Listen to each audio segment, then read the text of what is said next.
வணக்கம். இன்றைய முக்கிய செய்திகள். பாரதிய ஜனதா கட்சியில் தேசிய அளவிலான உறுப்பினர் சேர்க்கையை பிரதமர் மோடி டெல்லியில் துவக்கி வைத்தார். இதன் தொடர்ச்சியாக ஒவ்வொரு மாநிலங்களிலும் உறுப்பினர் சேர்க்கை முகாம் தொடங்கி நடைபெற்று வருகின்றது.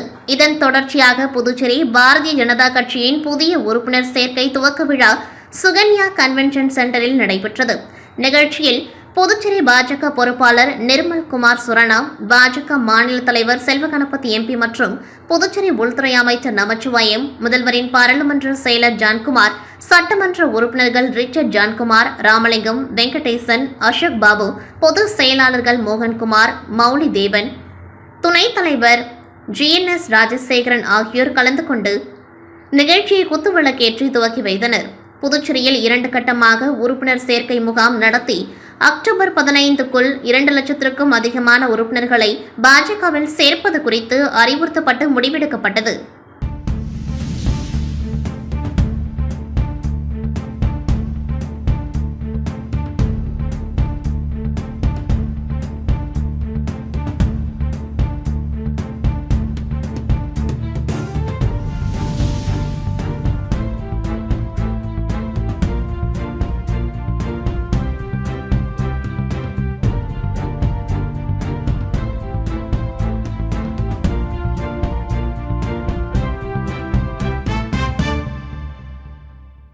புதுச்சேரியில் கடந்த வாரம் வீட்டு உபயோகம் மற்றும் தொழிற்சாலைகளுக்கான மின் கட்டணம் உயர்த்தி அறிவிக்கப்பட்டது.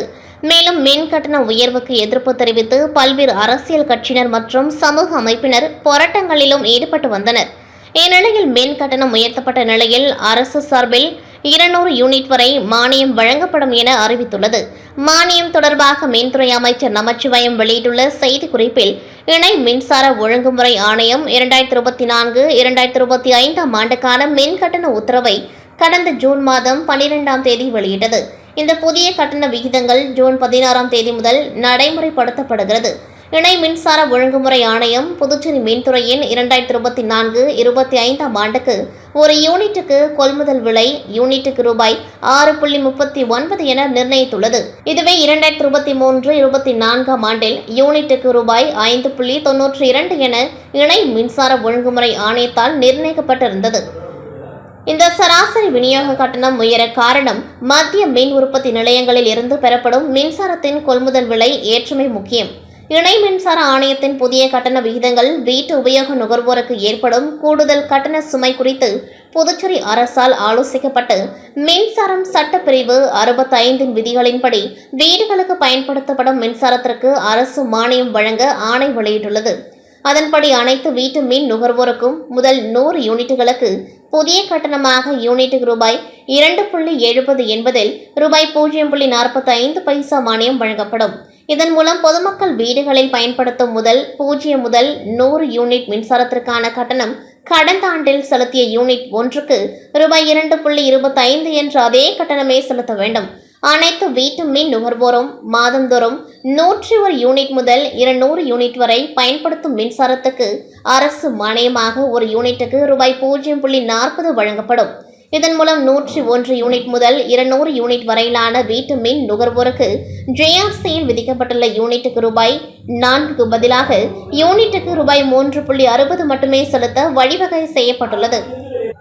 மேற்கண்ட மானியம் ஜூன் 16ஆம் தேதி முதல் இந்த நிதி ஆண்டில் நடைமுறையில் இருக்கும்.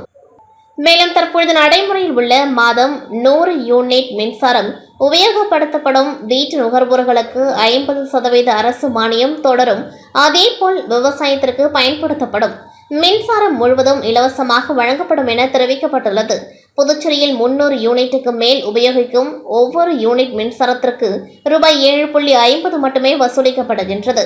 ஆனால் தமிழ்நாட்டில் 300 யூனிட்டுகளுக்கு மேல் உபயோகிக்கப்படும் மின்சாரத்திற்கு ரூபாய் 9.65, 400 யூனிட்டுகளுக்கு மேல் உபயோகிக்கப்படும் மின்சாரத்திற்கு ரூபாய் 10.70, 500 யூனிட்டுக்கு மேல் உபயோகிக்கப்படும் ஒவ்வொரு யூனிட் மின்சாரத்திற்கும் ரூபாய் 11.80 கட்டணமாக வசூலிக்கப்படுகின்றது.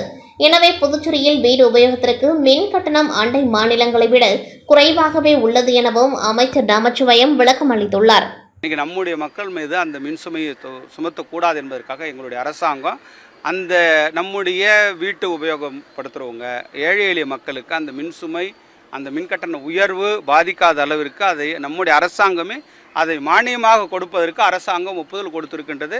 அதை நாங்கள் மானியமாக கொடுத்து அந்த மின்கட்டண உயர்விலிருந்து நம்முடைய மக்களை பாதுகாப்பதற்கு இந்த அரசாங்கம் நடவடிக்கை எடுத்திருக்கிறது. ஆல்ரெடி ஜியோ வாங்கிட்டோம், அரசாணை அதுக்காக வந்துடுது.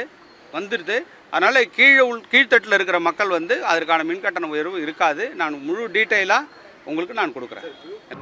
தவளக்குப்பத்தில் இயங்கி வரும் அரவிந்தர் கண் மருத்துவமனையின் அரவிந்தர் கண் வங்கி மையத்தின் சார்பில் 39வது தேசிய கண்தான இருவார விழா மருத்துவமனை கலையரங்கத்தில் இன்று நடைபெற்றது. துணைநிலை ஆளுநர் கைலாஸ்நாதன் சிறப்பு விருந்தினராக கலந்து கொண்டு கண் தானத்தை ஊக்குவிப்பதில் சிறப்பாக செயல்படுவோருக்கு விருதுகள் வழங்கி கௌரவித்தார்.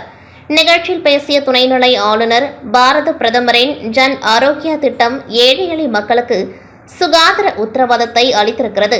கண் மற்றும் மூட்டு அறுவை சிகிச்சைகளால் பலரும் பயனடைந்துள்ளனர். அதேவேளையில் உறுப்பு தான துறையில் ஏற்பட்டுள்ள நவீன வசதிகள் நாடெங்கிலும் உள்ள ஏழைகளை சென்றடையும் வகையில் விழிப்புணர்வை ஏற்படுத்த வேண்டும்.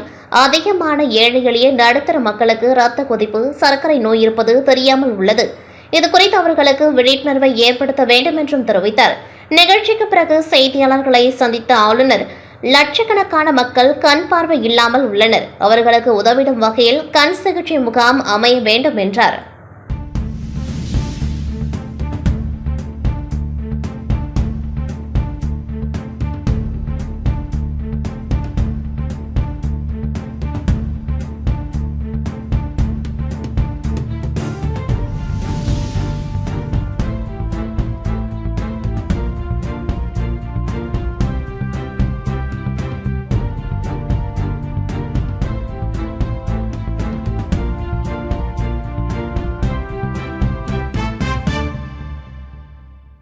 புதுச்சேரி மண்ணாடிப்பட்டு தொகுதி பாஜக பிரமுகர் ஸ்ரீனிவாச மூர்த்தி ஏற்பாட்டில் உள்துறை அமைச்சர் நமச்சிவாயம் பிறந்த நாளை முன்னிட்டு பொதுமக்களுக்கு நலத்திட்ட உதவிகள் வழங்கும் விழா திருக்கனூர் தனியார் திருமண மண்டபத்தில் நடைபெற்றது.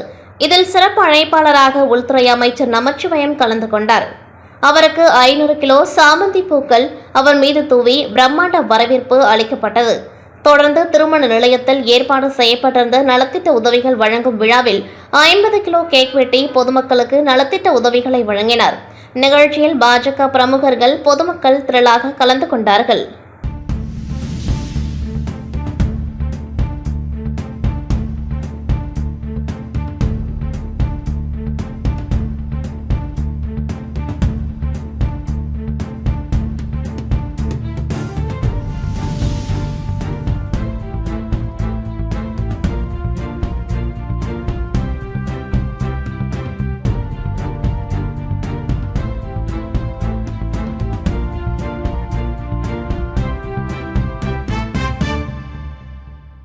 ஒன்பது ஆண்டுகளாக இந்தியா முழுவதும் பல லட்சக்கணக்கான மக்களை இணையவழி மோசடியில் ஏமாற்றி 1000 கோடி ரூபாய்க்கு மேல் சொத்து சேர்த்து அயல் நாட்டு தொழில்நுட்பத்தை பயன்படுத்தி இந்தியாவில் எந்த மாநில காவல்துறையிடமும் சிக்காமல் ராஜ வாழ்க்கை வாழ்ந்து வந்த நெய்வேலியைச் சேர்ந்த இணையவழி மோசடி கும்பலை கர்நாடகாவில் உள்ள பெங்களூரு சிட்டியில் காவல் ஆய்வாளர் கீர்த்தி மற்றும் தியாகராஜன் தலைமை மேலான போலீசார் தட்டி தூக்கினர்.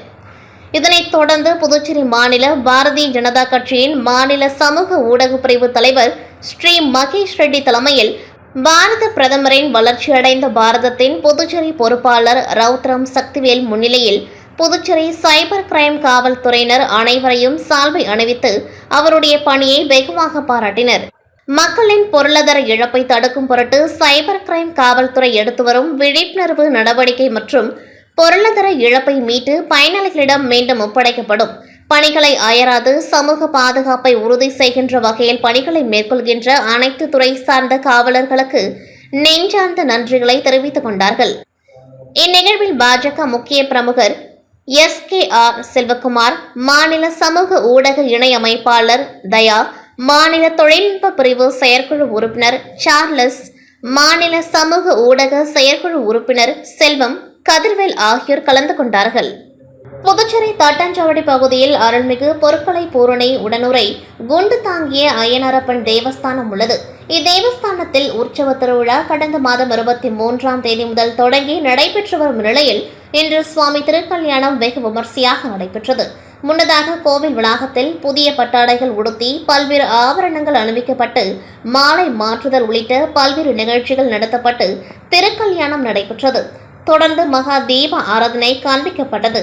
இதில் திரளான பக்தர்கள் பங்கேற்று சுவாமி தரிசனம் செய்தனர்.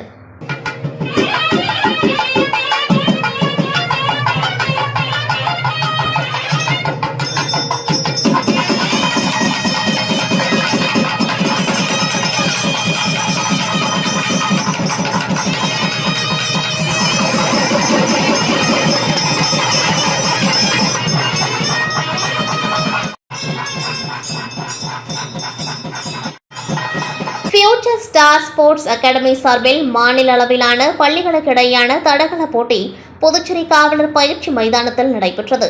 இதில் சிறப்பு விருந்தினராக மேற்கு பகுதி சட்டம் ஒழுங்கு காவல் கண்காணிப்பாளர் வம்சிதர் ரெட்டி கலந்து கொண்டு போட்டியினை துவக்கி வைத்தார். இதில் சிறப்பு அழைப்பாளராக ரவிக்குமார் மற்றும் ரெயின்போ நடுநிலைப்பள்ளி தாளாளர் அப்துல் பகத், பள்ளி முதல்வர் சுமதி மற்றும் புதுச்சேரி பாரதியார் கிராம வங்கி கிளை மேலாளர் வினோத், யூனிக் மழலையர் பள்ளி தாளாளர் அக்சிலா மேரி வினோத், புனித புரோனோ மழலையர் பள்ளி முதல்வர் ஜோஸ்பின் ராணி, காவல்துறை தலைமை காவலர் கமல்ராஜ் மற்றும் ஜேபி என்டர்பிரைசஸ் பத்மநாதன் ஆகியோர் கலந்து கொண்டு வெற்றி பெற்ற மாணவர்களுக்கு பரிசுகளை வழங்கி பாராட்டினார்கள். இதில் சுமார் 1000க்கும் மேற்பட்ட பள்ளி மாணவ மாணவிகள் கலந்து கொண்டு தங்களது திறமைகளை வெளிப்படுத்தினார்கள். வெற்றி பெற்ற மாணவர்களுக்கு பரிசுகள் மற்றும் சான்றிதழ்கள் வழங்கப்பட்டது. இந்நிகழ்ச்சிக்கான ஏற்பாடுகளை ஃபியூச்சர் ஸ்டார் ஸ்போர்ட்ஸ் அகாடமி நிறுவன இயக்குநர் மோகன்தாஸ் ஆகியோர் செய்திருந்தனர். இதில் திரளான மாணவ மாணவிகள், பெற்றோர்கள் உட்பட பலர் கலந்து கொண்டார்கள்.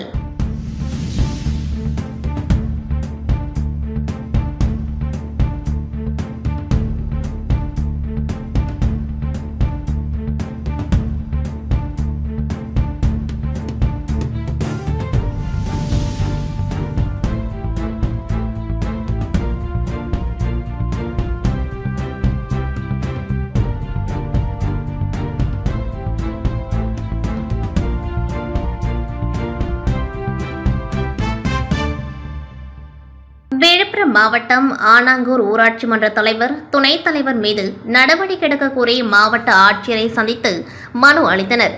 ஊராட்சி பணிகளுக்கு முட்டுக்கட்டை போடும் விதமாக டிஜிட்டல் கீதரம் மற்றும் ஊராட்சி பணிகளுக்கு முட்டுக்கட்டை போடும் விதமாக டிஜிட்டல் கீதரம் மறுத்தும் மக்கள் பணி செய்ய விடாமல் ஜாதி ஆணவ போக்கோடு தொடர்ந்து என் மீது தீண்டாமையை கடைபிடித்து வரும் ஊராட்சி மன்ற துணைத் தலைவர் சித்ரா குணசேகரன் நடவடிக்கை எடுக்க வேண்டும். ஆனாங்கூர் ஊராட்சி மன்ற தலைவராக இருந்து மக்கள் பணி செய்து வருகின்றேன். எங்கள் ஊராட்சியில் மொத்தம் 6 வார்டு உறுப்பினர்கள் இருக்கின்றனர். அதில் ஒன்று பட்டியல் சமூகத்தை சார்ந்த வார்டு உறுப்பினராகவும் முதலியார் சமூகத்தை சார்ந்த சித்ரா என்பவர் ஊராட்சி மன்ற துணைத் தலைவராக இருந்து வருகின்றார். சித்ராவின் கணவரும் திமுக ஆனாங்கூர் கிளை செயலாளர் குணசேகர் என்பவர் நான் ஊராட்சி மன்ற தலைவராக ஆனதிலிருந்து மக்கள் பணி செய்ய விடாமலும் விவாதத்தை சரியான முறையில் நடத்த விடாமலும் தடுத்து வருவதை வழக்கமாக கொண்டுள்ளனர். சித்ராவின் கணவன் குணசேகரன் தம்பிகள் தொடர்ந்து என்னை அச்சுறுத்தி வருகிறார்கள், தற்கொலைக்கு தூண்டுகிறார்கள். ஊரில் இருப்பதற்கே பயமாக இருக்கிறது. எனவே மேற்கண்ட அனைவர் மீதும் உரிய நடவடிக்கை எடுக்குமாறு ஊராட்சி மன்ற துணைத் தலைவரின் ஊராட்சியில் கூட்டு கையொப்பம் விடும் அதிகாரத்தை ரத்து செய்து எனக்கு முழு அதிகாரம் வழங்கி ஆவணம் செய்ய வேண்டும் என மாவட்ட ஆட்சியரை சந்தித்து மனு அளித்தார். இத்துடன் செய்திகள் நிறைவடைகின்றது. நன்றி, வணக்கம்.